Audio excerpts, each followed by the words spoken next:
وزارة الصحة أصدرت إجراءات إضافية لمواجهة متحور كورونا الجديد EG5. ده خبر ما حصلش. ووزارة الصحة ما أصدرتش أي توصيات إضافية متعلقة بالمتحور الجديد، وقالت إن أعراضه بسيطة ومش مقلقة.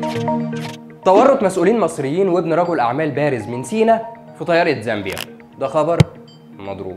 القضية دي من بعد ظهورها اتحولت لمسار جدل كبير، وكانت فرصة لنشر الشائعات، واللي كان منها محاولة لزق تهمة التهريب لمسؤولين مصريين، والترويج لأن المصري السادس اللي كان على الطيارة يبقى ابن رجل أعمال سيناوي. والحقيقة إن ابن رجل الأعمال ده سجل فيديو ونشره على موقع إكس بتاريخ 19 أغسطس الجاري، وكان على كوبري قصر النيل، وده بيثبت إنه في مصر مش مقبوض عليه في زامبيا. وكمان الطيارة دي مش بتتبع الحكومة المصرية، وما خرجتش في رحلة مباشرة من القاهرة لزامبيا، وبحسب تصريحات لمصدر أمني لوكالة أنباء الشرق الأوسط فهي طيارة خاصة عملت ترانزيت في مصر، والطيارة كمان بتحمل حروف تسجيل T7 وهو رقم مش مصري.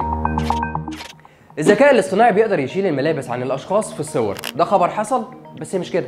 بعد البحث والتحقق اكتشفنا انه خلال الفترة القصيرة اللي فاتت تم اطلاق تطبيق باستخدام الذكاء الاصطناعي لازالة الملابس عن الاشخاص في صورهم، ولكن بعد ايام قليلة قرر الفريق المسؤول عن التطبيق الغاء تفعيله رسميا نظرا للنقد اللاذع اللي اثاره.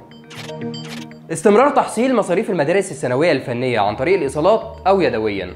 ده خبر مظبوط. ووزارة التربية والتعليم نفته تماما، وقالت ان تحصيل الاشتراك السنوي الخاص بالطلاب المتقدمين للالتحاق بالمدارس الثانوية الفنية بنوعياتها المختلفة صناعي، زراعي، تجاري، فندقي هيكون من خلال مراكز التحصيل الالكتروني بالهيئة القومية للبريد والشركات المتعاقد معاها من جانب الوزارة.